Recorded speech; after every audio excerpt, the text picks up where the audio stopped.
தமிழர் ஒருவரை ஸ்ரீலங்கா அதிபராக்குவது முடியாத காரியம். அனைத்து கட்சிகளுக்கும் மீண்டும் அழைப்பு விடுத்துள்ள அதிபர் ரணில். கொழும்பில் விசேட சுற்றி வளைப்பு, 17 பேர் கைது.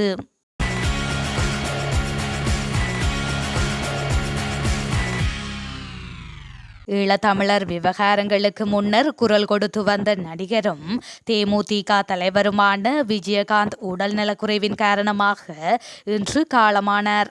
நடிகர் விஜயகாந்த் 1984 ஆண்டு ஈழத்தமிழர்கள் மீதான படுகொலையை கண்டித்து சக நடிகர் நடிகைகளுடன் ஒரு நாள் அடையாள உண்ணாவிரதம் நடத்தியதுடன் அவற்றை நிறுத்துவதற்கும் நீதி வேண்டியும் தமிழக ஆளுநருக்கு மனு ஒன்றை கையளித்திருந்தார். அத்தோடு 1986 ஆண்டு ஈழத்தமிழர்களுக்காக சென்னை வட்டாட்சியர் அலுவலகத்தில் உண்ணாவிரதம் மேற்கொண்டது மட்டுமல்லாமல் அவரின் ரசிகர் மன்றத்தின் சார்பாக தமிழ்நாடு முழுவதும் உள்ள அனைத்து வட்டாட்சியர் அலுவலகத்தின் முன்பாகவும் உண்ணாவிரத போராட்டங்கள் முன்னெடுக்கப்பட்டன.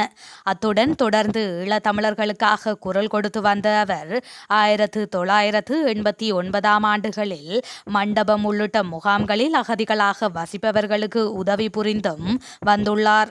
மேலும் ஈழத்தமிழர்கள் அழும்போது என்னால் கொண்டாட்டத்தில் இருக்க முடியாது என்று கூறி தனது பிறந்தநாள் கொண்டாட்டத்தை தவிர்த்தார். அதன் பின்னர் விஜயகாந்தின் பிறந்தநாள் வறுமை ஒழிப்பு தினமாக அறிவிக்கப்பட்டு ஏழைகளுக்கு நலத்திட்ட உதவிகள் வழங்கப்பட்டு வந்தன. அதேவேளை தனது 100வது திரைப்படத்திற்கு கேப்டன் பிரபாகரன் எனவும் தனது மூத்த மகனுக்கு விஜய பிரபாகரன் எனவும் பெயர் வைத்து தமிழீழ விடுதலை புலிகளின் தலைவர் பிரபாகரன் மீதும் ஈழத்தின் மீதும் தனக்கிருந்த பற்றை வெளிப்படுத்தியிருந்தார். நாட்டில் ஏற்பட்டுள்ள கஷ்டத்தை போக்கியது தற்போது உள்ள அதிபர் ரணில் விக்ரமசிங்க அவர்கள். எனவே எனது ஆதரவு ரணில் விக்ரமசிங்க அவர்களுக்கே என ஆரம்ப கைத்தொழில் ராஜாங்க அமைச்சர் சாமர சம்பத் தசநாயக்க தெரிவித்தார். இதேவேளை அவரின் செயற்பாட்டினால் தற்போது நாடு முன்னேறி வருகின்றது எனவும் அவர் மேலும் தெரிவித்தார். மன்னார் மாந்தை உப்பு உற்பத்தி நிறுவன பணியாளர்கள் மற்றும் தொழிலாளர்களுக்கு வருடாந்த ஊக்குவிப்பு தொகை வழங்கும் நிகழ்வு நேற்று மன்னார் உப்பு உற்பத்தி நிலையத்தில் இடம்பெற்றிருக்கின்றது. இந்த நிகழ்வில் கலந்து கொண்டு கருத்து தெரிவிக்கும் போதே அவர் இவ்வாறு தெரிவித்தார். அவர் மேலும் தெரிவிக்கையில், தமிழர் ஒருவரை அதிபராக நடவடிக்கை எடுக்கப்படுவதாக தெரிவிக்கின்றனர்.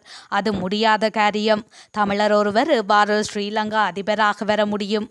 அதிபராக தெரிவு செய்ய எத்தனை வாக்குகள் தேவை? தமிழர்களின் வாக்குகள் எத்தனை உள்ளது? நாட்டில் உள்ள அதிகமானவர்கள் தற்போதைய அதிபர் ரணில் விக்ரமசிங்கவையே மீண்டும் அதிபராக தெரிவு செய்வார்கள்.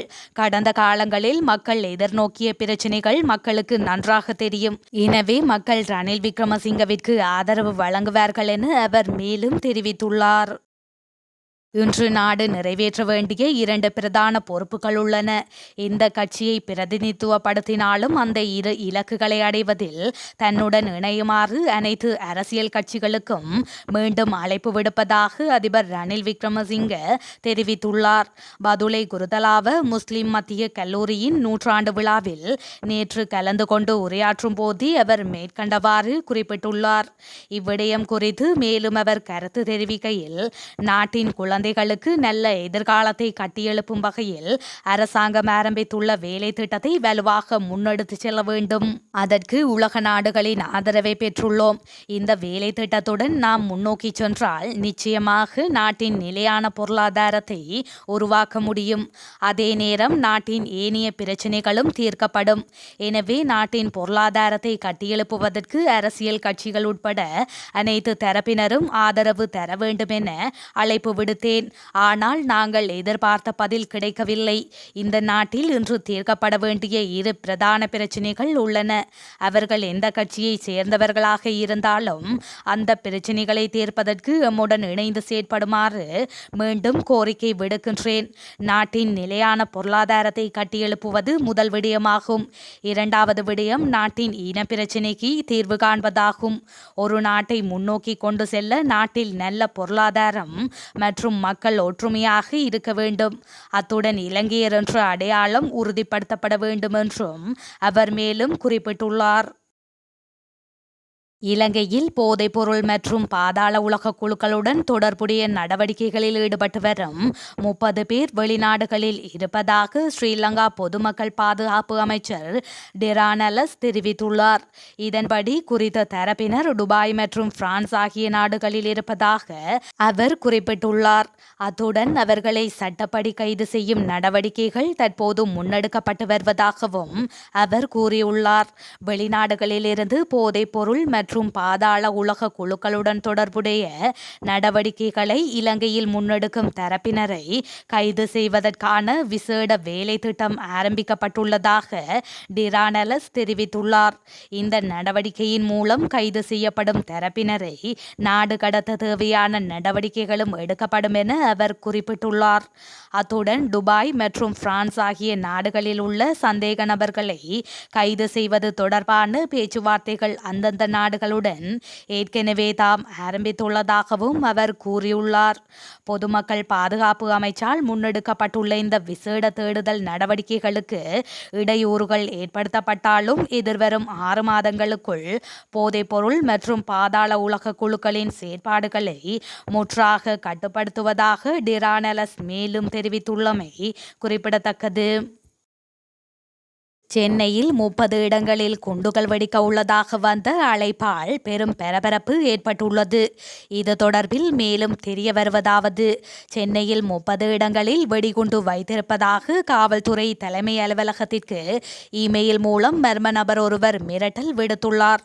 பெசன்ட் நகர், எலியஸ் கடற்கரை உட்பட 30 நிமிடங்களில் குண்டு வெடிக்கும் என குறித்த நபர் மிரட்டல் விடுத்ததை தொடர்ந்து பெசன்ட் நகர், எலியட்ஸ் கடற்கரைக்கு மோப்பனாய் உதவியுடன் காவல்துறையினர் சோதனை மேற்கொண்டு வருகின்றனர்.